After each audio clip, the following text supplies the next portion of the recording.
right. Okay. Hello, everybody. Welcome to Saber Academy here at TPLA HQ and online. We've got a good class gathered here today. So we'll say hello to everybody there. If you're watching on YouTube, go ahead and ask questions in the live chat there. We'll see if we can't get to them as we go. I'll be going between some of these people here as well, so we'll ask some questions during this whole thing as we go anyway. So what we're doing today is accelerations. This is our second section or second step in our formula process. So you got your formula, which we did last week, which is all the nuts and bolts of everything. And here we're starting to put this together into cohesive shapes and techniques and stuff like that.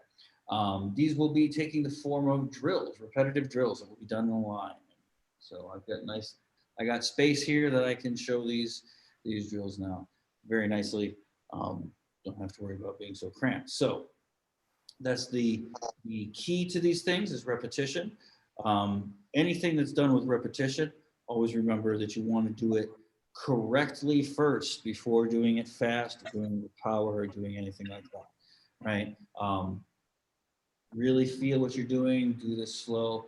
I'll demonstrate it very slow to start out with, and then we'll kind of add things as it goes there. One thing to remember is you don't necessarily need power when you are practicing by yourself. You can train power separately and not have to worry about it being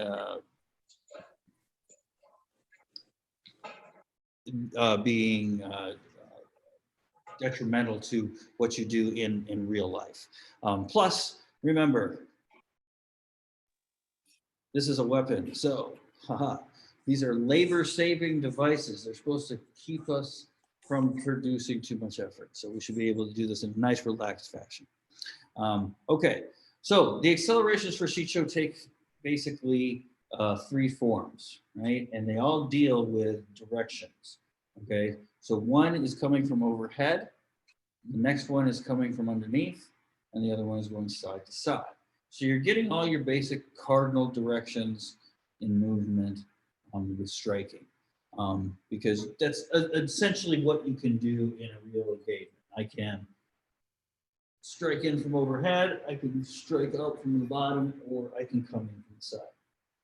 All of these are going to deal with specific body mechanics and specific things that you have to worry about as far as strategy and how that kind of thing goes.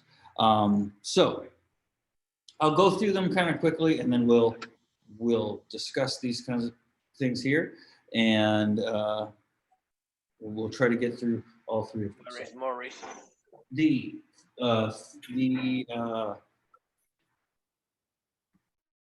The first one we're going to do here is called Honor Sash, and I'll change camera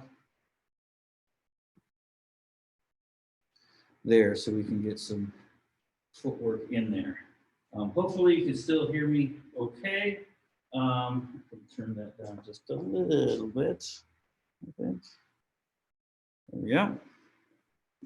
Okay, so Honor Sash is the basic, this is probably the most intuitive movement that we could do with a hilt-based weapon, even with a stick. It consists of a block of parry, a drop parry system, and then downward strike. Now we're going to divide these into our different strikes. So you have your side, which is your full-on, full amplitude, chopping right through the target strike. Then you have your choke, which is a little bit more controlled, right? And then we'll have our shin, like that. Okay, so I'll go into how each one of those works. The footwork concept that we're going to be using with this drill is our three-phase step. Okay, so if I'm here, I'm going to start over on this side. Okay, from right here, I bring this around into a drop parry. Now, I can grab onto the handle now and bring it around. Or I can wait till it's on this side, reach up. Then I'm going to step out into my front stance here like this, right? But as you go forward, you're going to want to do the strike so that when you end up in this position forward, right, this all happens at the same time as your blade arriving at its follow through, okay? So as I go here, boom. Okay, now, when I go to the next side, what I'm going to do is I'm going to start this with a parry up like this. I'm going to come around and I'm going to do the same thing, right? And then I just continue as I go. I'll do that toward the camera here so you can kind of see that angle, as you see there. Okay. Notice the straight up and down lines. I'm trying to stay narrow, right? Narrow-ish. Everything up to about here is acceptable, right? Don't do this, and don't be too far. If you're too far, then you're actually pointing a way that you're not. So I end up here. Now, when I come up, you see I'm going to precede this with this. So I'm always covering my movement with my sword. Okay. All right. You can go backwards if you want. But as you do the exercise, start off very slow, deliberate. Try to get all of your body coordinated together, right? And move through, okay? With side, we're coming through all the way to this position back here, okay? The blade can be anywhere from here to here on this side, and on this side, anywhere from here to here, right? Just so it's not crunching up your hands and you can move free. Right? So it's going to be a matter of comfort. Okay, so that's side. Now, the point of this one is not necessarily the strike, but what it is it's recovering from this position here. Okay. Lots of people, when they're starting out, will have a problem with this position. Oh, I'm open. They consider this an overswing, right? But it's not, because we should still be in control. The point of a follow through is so that we can remain in control of the weapon and be able to cover ourselves up quickly after. Okay? So when you're doing Sai, it's really the recovery that you're going to get the most benefit out of.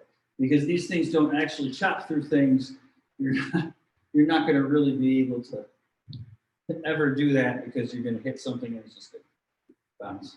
Okay, now let's take it down to choke. Now for clarity's sake, we'll just do this to the front leg. So what we're going to do is we're going to use the same footwork, but we're going to reverse our upper body motion. Okay, so if I'm standing here like this, and I want to step out with this foot, with my right foot here, okay, I'm going to bring it up like this, step forward, and then bring it down to my front hip so that my blade is going forward like that. You see? And then the same thing. Over here to there. Over here to there. Notice how much quicker that parry comes through, right? From the front, go like this.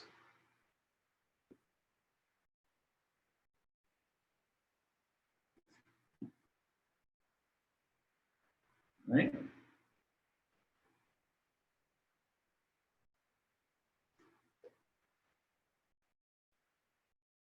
Okay. So that's how you kind of shorten it for choke. You can do it in reality on either side, right? But when you're practicing and we do this, we do it to the front hip so that it kind of constrains us. We can't go back into that rear guard. We have to stop here. Our blade wants to stay in front of us, and that's kind of what we want to happen. Okay. Okay. How's everybody doing?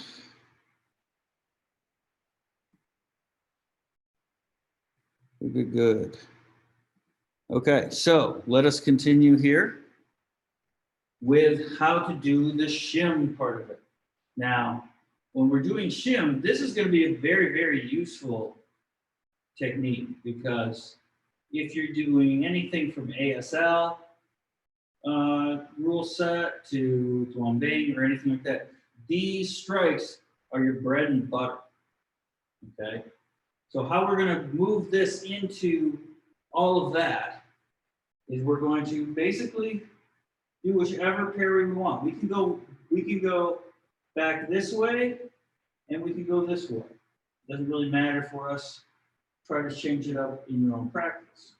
So if I'm here, I'm going to come up like this, and I'm going to step out, or I'm just going to point it forward. You see? Go to that side. There. Now, we do have a special exercise for the shims, right, that you can try using each of these particular strategies. Honor sash being the downward one. What you're going to do is come into to each of your zones. So if I'm here like this, I come in here like this to zone 1, zone 2. I'll go back here, right? Zone 3, zone 4, zone 5, zone 6, right? So I'm just basically tagging those bits, right? So we go. So everybody's clear with the hand motion, which is this levering thing here, focusing on levering with this as the fulcrum, right? Okay. So why don't we see, does anybody have any questions or issues with honor sash? Could I put a question out there regarding the 3-phase step? Sure. I was just wondering if you're going through that range of motion, if you maintain the depth of your stance, so like your head's not bobbing up and down as you're moving through the action there? Mm-hmm. Yeah, that's the goal, right? So I'll keep this camera thing here because you can watch with this line here, right? So as I'm going through here like this, okay?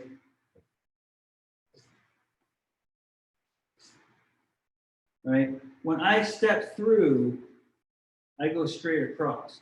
It's not that you can't change levels, right? Like if I come in here like this and go really deep, or I come in for a long lunge, that's totally okay, right? What we don't want to do is as I'm stepping, we don't want to pop up like that, right? So when you're in that second phase of that 3-phase step, yes, try to keep it at the same level. All right. Anything else on honor sash? It almost seems with the emphasis on the recovery from the commitment on the honor sash. So is it then just as important to practice it on an advancing step as in a retreating step to get comfortable with that recovery? Well, the recovery is only for the sai. Yes, for the side. Right. We come there and we end up in a back position. And the idea is that you want to make sure that as I'm moving forward, I make sure that I shield my target. It's very easy to do something like this, right? To come up here like this, and then do that. And you notice that my blade hardly even crossed the front of my body, right? There's no parry there. So I want to make sure that I'm coming up here like this, so that whatever thing is in my way, that's what I'm getting rid of, right? Remember, Shicho is all about advancing.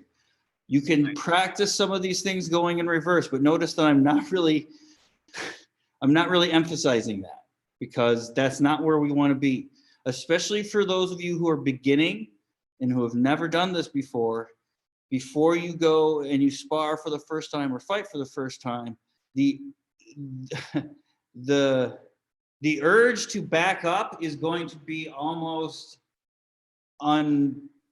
instinctive, very instinctive. Yeah, you're not going to be able to, it takes a lot of effort not to just back up from everything, right? And what this is really talking about here is making sure that you're getting that advancing step and you're coming in toward the person with all of your techniques and all that. So while you can cover yourself up as you're going back, the whole point of Shicho is that I am being able to come in to the person. I must advance toward them, because that is the hard part. We figure everybody knows how to retreat.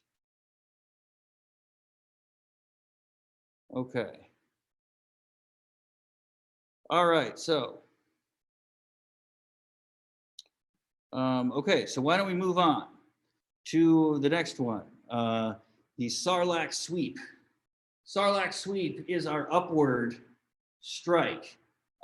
It is a fun one.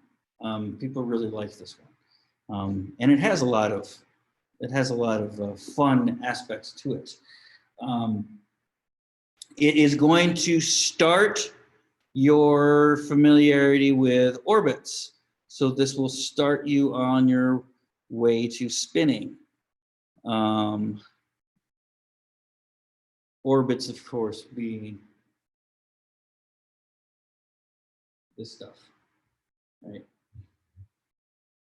Okay, now, so Sarlacc Sweep.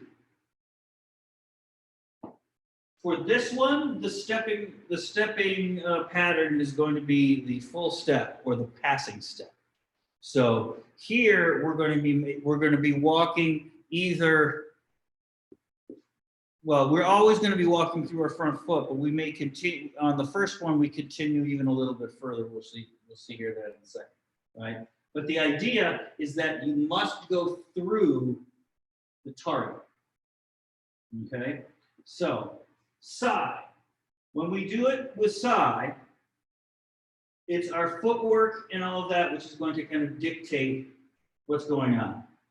We can start because we're going to use Jedi Guard. Now, Jedi Guard is an altered high guard. You're going to hold it by the shoulder with the blade going straight up like this, right? Now, what this guard enables you to do is you can go forward or you can go backward fairly easily, okay? It also gets you out of the way of your gear a little bit if you're here. So a lot of people will hold a high guard down here like this. That's very similar to what we're doing here. Well, for this, what we're going to do is we're using this shoulder as our follow through, whereas before we were using our hip as our follow through point. Okay, so our blade is going to travel through space, go to this shoulder here. So as I'm here, why don't we go ahead and we'll start in Jedi Guard here like this. Okay, so I'll move over here as much as I can. Now for Sai, you're going to step out as far as you can. Go down low, bring it up, and then come in. Notice that I'm stepping up to this front foot and then turning to the other side. All right. Right. So again, one, there. Right.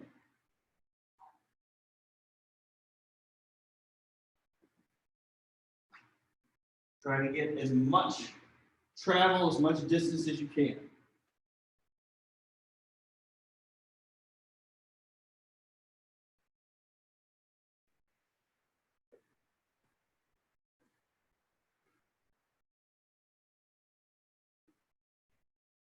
Okay.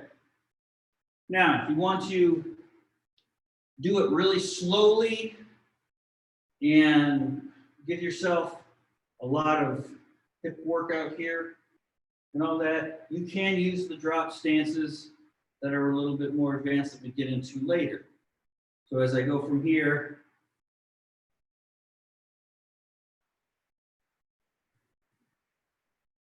like that, right?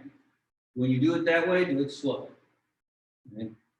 You're never going to pull anything like that off in free play, but it's good. It's good exercise for the hips, lowering and raising your center. So that's your side.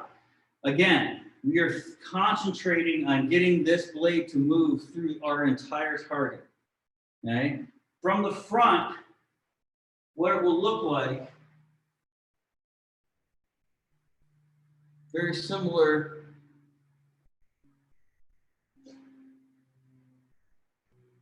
to the honor sets, right? I get down here, but when I'm up here, you see, I'm either cutting through my target or I've parried a attack to there. Okay, so that's important. Remember your center line. Remember to keep it right. We are trying to clear things off of our center line, so our blade has to move past that on each thing. Now again, here, stepping, just like that. Okay, so very simple. Next up, the choke. Now with the choke, we're going to use our do-bag rider stance. Okay, so we're going to shorten our strike by shortening the amount of up and down motion that we're doing. Okay, so if we start here, we're going to get up here like this, and you see I'm moving. I'll move over to here. I'm moving from do-back rider to do-back rider. I'm going to stay on camera. So if I'm here like this, I assume the stance.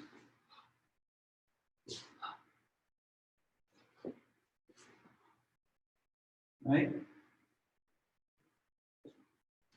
Right? So that's really the biggest difference.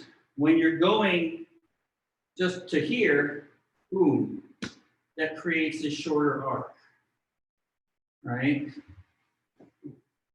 I do that over here like this. Right? You see? You get that hand chopping type of force that is so popular in the Star Wars universe.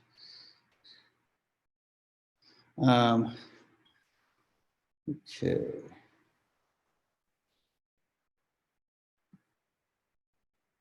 All right. Last up is our shim, right? Now, this is going to get into where you see more of a kind of orbit type of movement here. So for this one, right, we can keep it like that, you see? So what I'm doing here from my hip here, or from my center, is I'm going back, you see, boom, to there, boom, shin, right? As I come through here, whoa, I'm on focus. There we go. As I come through here, here, right? There. These are our upward shims. Here like this. So, a couple of hand position things here. Going up with the shim here. If you're going in the center, it's easiest to have your palm up. All right? Here, when you go here, it's easiest to have your palm out that way. All right? Here, boom, boom, boom, boom, boom, boom. Okay? That also, if and we'll let some of the apprentices chime in here in our night, that not only starts to connect with Suresu, but also Makashi, right? Because it's from these very maneuvers that you get your move guards. Okay? All right. With your stepping with that, remember full stepping. Okay? We need to go through here. So if I'm here like this, 1, 2, 3. You see? One step, one strike. You can get fancy and try to do 2 strikes with one step. But do one to one first. That's a much more important ratio. Okay. How is that? Any questions on that particular one there? Or comments? And if I can have, maybe if I can have the apprentices chime in with their thoughts about how that connects up to the other forms. Hey, Chad, I have a training question that might be helpful for people. Okay. So should they only practice the accelerations that we kind of have laid out in our formal video? Or should people kind of, look for additional steps and combinations, because you have a set of parries, a set of steps, a set of attacks. There's an almost infinite number of combinations that we can make here, at least a few hundred, right? So should people stick with the 3 that they have in the video? Should they branch out from there? What do you think? I would stick to, okay, so if you're starting out, if you have no experience and you're learning for the first time, I would suggest sticking to what's there, right? If, say, you are a more experienced person, you already do another martial art or sport, which is like this, and you're kind of integrating lightsaber into your program, then maybe you can do a little bit more experimentation to see where that links up with how you teach and all that kind of thing. The way that it's laid out is a way that basically I'm looking at from the point of view of what's going to be the easiest for people to learn in the quickest way, right?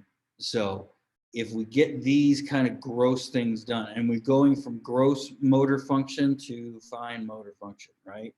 You're going from big shoulder and waist, right, to more arm and wrist, and then you're getting into your hand, and all of that. So I think there's more than enough material to kind of go over there. Now, I do understand that it is very easy to get bored, right? So, all right, Colin is chiming in here in the chat about how these connect to later forms. I believe the footwork and Sarlacc Sweep and side builds towards some of the Sarlacc steps. Yes, all of the steps obviously are going to occur. When we're looking at the kind of manipulation that we want to do with this. We have two hands on this to start out with because it gives us the most control, right? We don't have to, and you know, ironically, it allows us to think about less because we just have to think about one thing instead of, now that I've got a weapon in one hand, I have a free hand. What do I do with the free hand? I can just put it behind me. I can use it as a defensive position, right? If I want to. But I have to think about it. Two hands on the sword, we think about the sword, right? So that's something to think about. Also, don't rush through any of the material, right? As I said, this stuff is being laid out for, you know, for a reason in this way, right? So there is a logic to how it's kind of going that way. All right, do we have anything on the Sarlacc Sweep? Maybe I should do one little thing here before moving on, which is talk about Dragonhorn, which we'll do in the Dulon.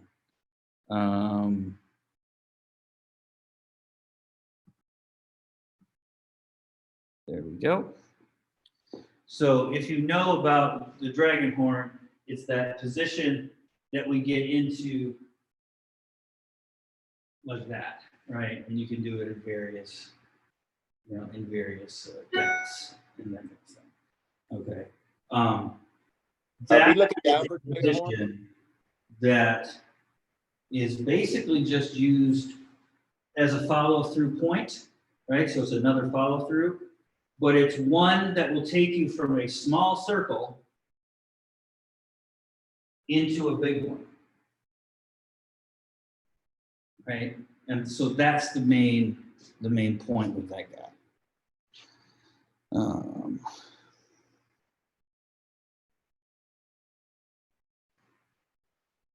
So, okay.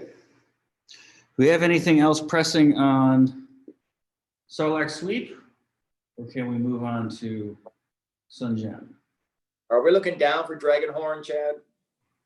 Okay, so you can look, you can keep your gaze neutral, right? So if I'm here like this, I can be kind of looking that way, right?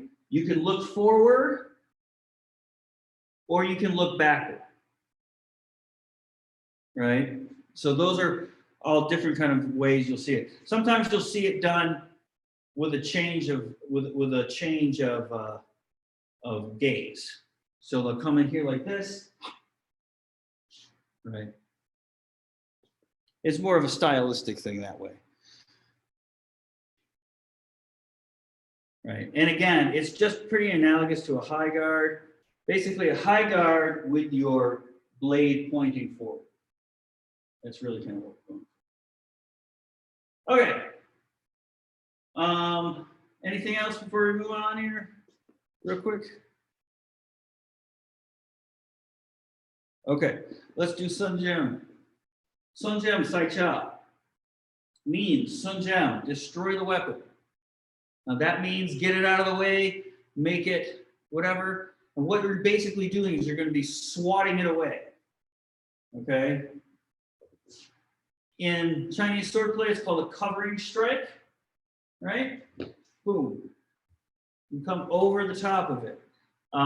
German swordplay, Krumpau, it's often seen as. But here like this, where you're coming over the top here. Now, what we're going to do is we're going to formalize it a little so that we get the body mechanics and we'll get the full arcs and the full benefit of all of that movement. All right, so if we start here, and I'll go for it toward the camera first because this one's going to go laterally a lot. Okay, for Sai, we're going to try to bring our entire blade through the target at the same time. So it's more of like a pushing strike. When we start out, we're going to go here, up like this and flip back our blade like that. Okay, then we're going to step out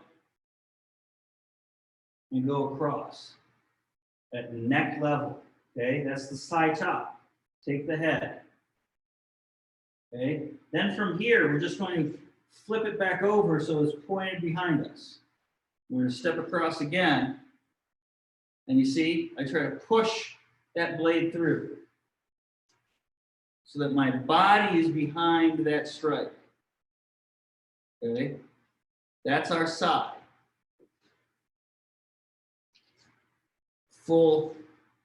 The full Monty, as it were. Okay. Footwork. Notice if this is my center here,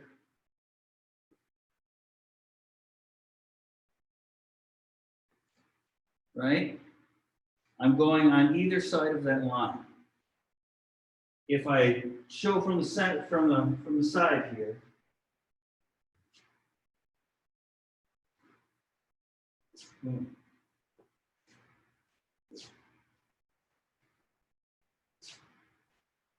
okay, so that you should see that.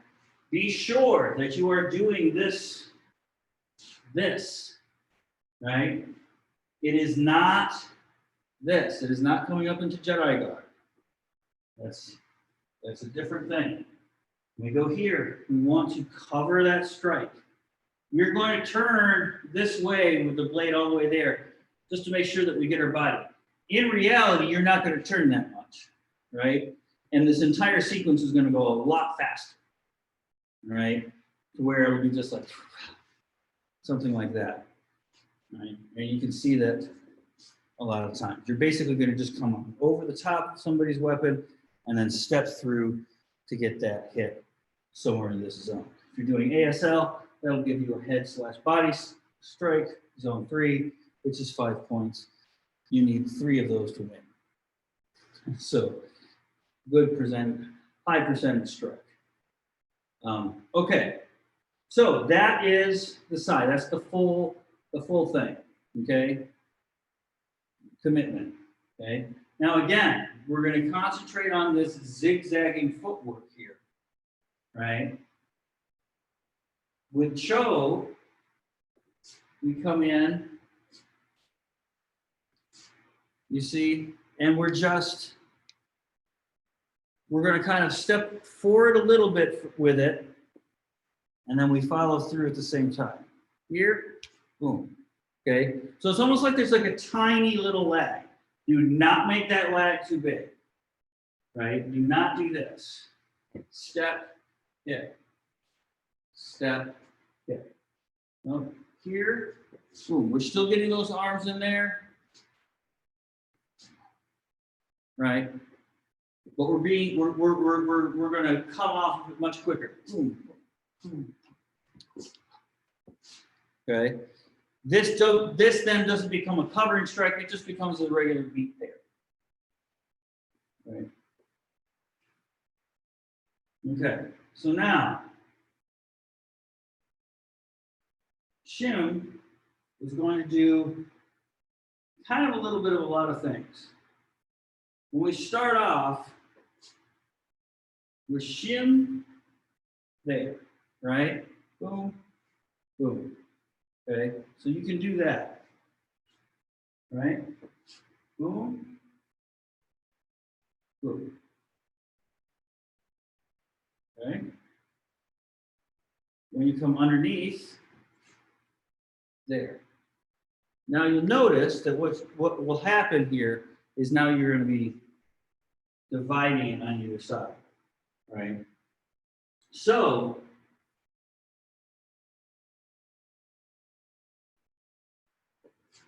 if I'm here like this, when I come out here, I'm just thinking of kind of tapping that shoulder there. I parry here,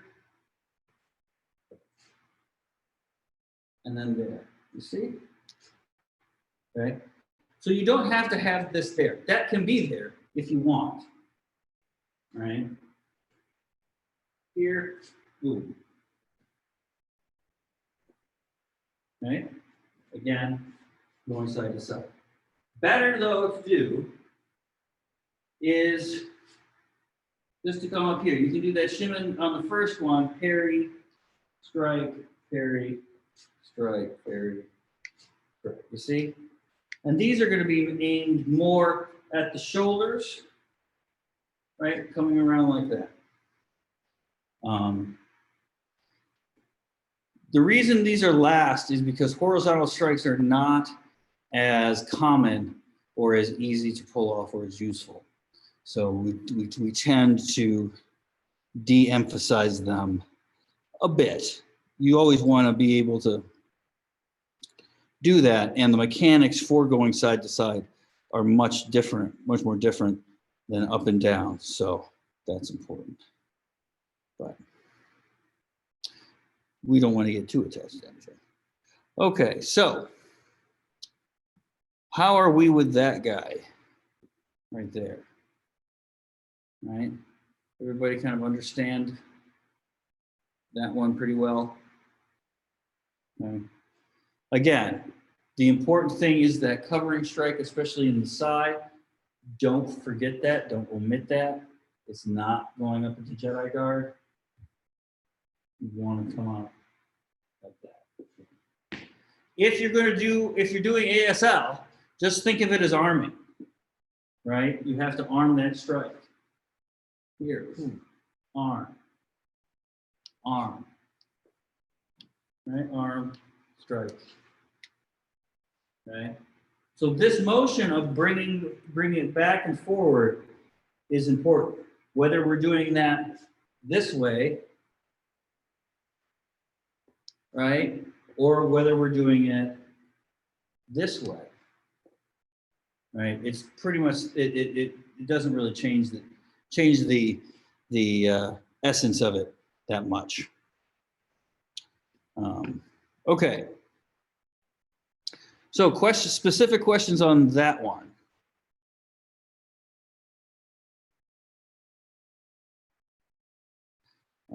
So is the Cho strike a full step or a step with a pause?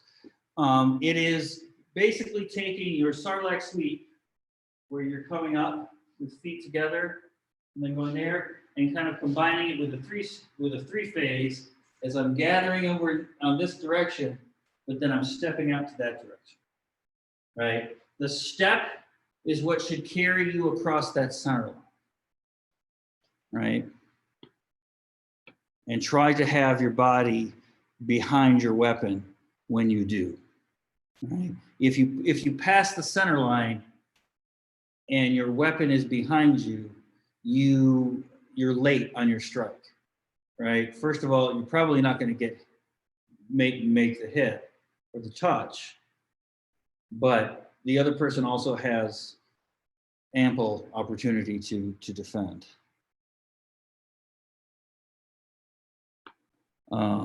So yeah, when you're and then again, the gathering step, like the three-phase step, when you bring your foot in, is to make sure that you're always you're bringing your center in and then bringing it out, right? So even when we do a full step, we're going through that thing. Here, let me demonstrate that real quick.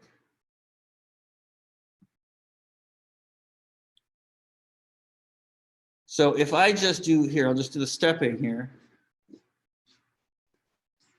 So just a regular three-phase step, already I've got some diagonal stuff going, right?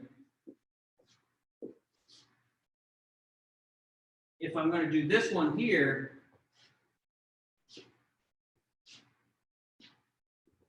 right? Throw in a hut slide, get over there, right? Now, what I was talking about with the weapon, right, is when I step out here, I don't want that, right? I don't want to, if we look at this line right here being that center line, I don't want this to happen, right? What I want is that to happen, okay? So that when my body and sword cross that line, they are one behind the other, the body behind it. This does me no good. I mean, with a lightsaber, I guess it doesn't matter that much, but you know what I mean. So that is the important bit there. Okay. All right. Do we have any other questions, even general ones about accelerations, about this way of training, about that kind of thing?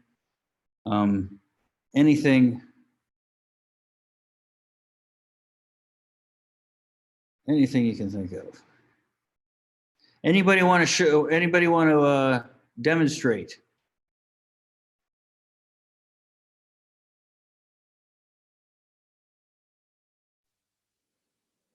I'll give it a go. All right. Let me move my cat. Cats. All right. So, Sarlacc Sweep, Jedi Guard, up. All right. Yeah. Go out into the full stance. Come back up, other side. Back to Jedi Guard. Good. Yeah, no, that's good. Especially, I can see obviously you got a ceiling fan, but everybody noticed that again, as he was rising up, his saber was in front of him. Right? We have to remember that. Especially if somebody's coming from barehanded techniques. If you're coming from like a barehanded style and you haven't done a whole lot of weapons, right? You really got to be careful of this because there's a lot of stuff in barehanded techniques where we will grab onto a person, move our center behind them, and use that as the leverage to throw, to do something like that, right? That will not work with your sword, okay? You need to have your mass and your energy going behind this weapon in the direction that it's going, right? Now, we can talk here a little bit with these accelerations about open chain and closed chain movement, okay? Open chain is where you're basically swinging. Something is like it needs momentum, right, to do that. So a lot of times when we're talking about horizontal type strikes, a lot of those are open chain, right? So in, like say in boxing, your hook is an open chain movement, right? Whereas just a single cross in my school, this is not exactly the way that it's always done, is more of a closed chain movement, because what I'm doing is I'm using the power from the ground. And when I make contact with the target with my fist or with my hand or my foot, right? It's the inertia and the energy that goes from the ground to the target through my body, which is doing the work, right? Whereas if I'm coming in from the side with a hook or a roundhouse kick, something like that, right? It's the momentum and it's the turning of my waist and how I get this to go past that center line. And when I pass that center line, boom, I go rigid to impart all of that energy to the thing. So we want to be able to kind of skate those two kind of extremes with a weapon, because what we have with a weapon is we have the ability there. When I'm going here, these are going to be easy to make open chain motions, right? Okay. We think about it, like that. We don't want to do that, right? If we do an open chain motion, we have to contain it, right? When we contain it more, that's where we get, some of those other things. But when we're pushing, we need connection to the ground, right? It doesn't matter how fast this is moving. So there's a little bit of a difference there. But as you're moving forward, remember always keeping that saber in front of you along that center line, clearing your path before you move, right? This isn't, it's not boxing, as it were, as they say in the old movies. All right. Yeah, lead with the weapon, not the body. That's a good way of thinking about it. But you also don't necessarily want to have the weapon just pulling you into positions, right? But like when you're doing this overhead strike, and let's say you're teaching other people this overhead strike, you have to remember this will be the most common mistake. And here, I'll switch the view so we can see here. The common mistake is going to be basically here to there, right? Whereas when I'm here, what I want to do is I want to toss my weapon out to there and then bring it through so that the whole,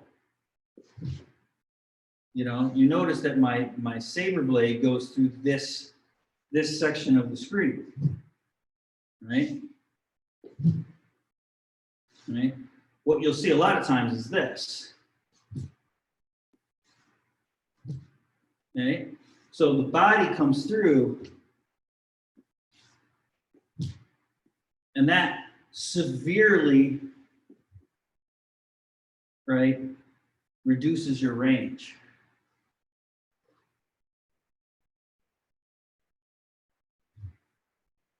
Right?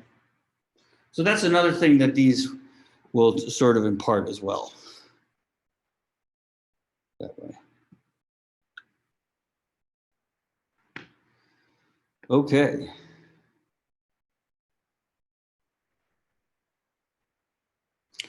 All right. Well, if we have anything else here.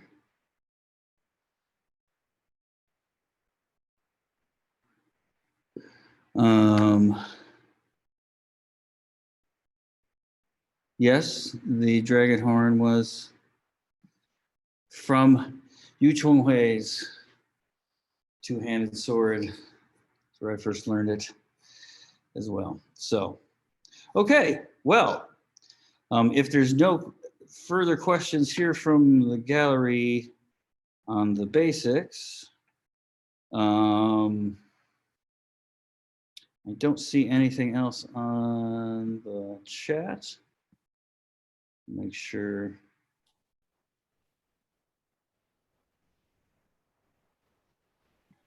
Okay, looks like we're clear over there. So what we will do is I will end the class end the class stream for today. We'll turn off the cameras and we can talk a bit amongst us and get anything else we want done. So we will say farewell to those watching at home. Thank you for joining in. We'll be here again next week. Next week, we'll be going over the Dulon as well. We did do a Dulon one before. I might make that one also available to other people, but we'll be doing it again next week. So if that's what you're interested in, tune in next week. We'll be doing that as well. So from all of us here, I will say adieu. Patience, practice, perseverance. Happy sabering.